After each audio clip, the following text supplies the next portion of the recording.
La curva dell'emergenza coronavirus in Veneto è impicchiata ormai da settimane.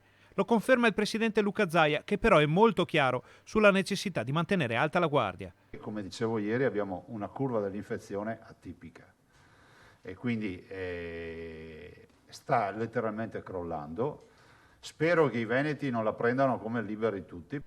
Il governatore riporta ancora una volta l'attenzione sulle precauzioni indispensabili in questo periodo. No agli assembramenti, sì a mascherine e igienizzazione delle mani, anche perché la situazione in Europa non è certo rosea. L'Europa sta crescendo, l'Europa è in lockdown.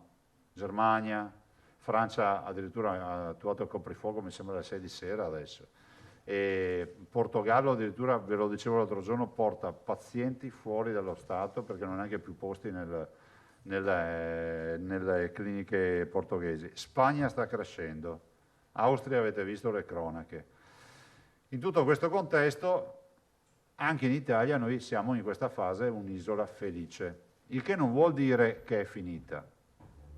Guardate le curve delle infezioni nelle altre regioni, vedete che non c'è proprio sto picco verso il basso.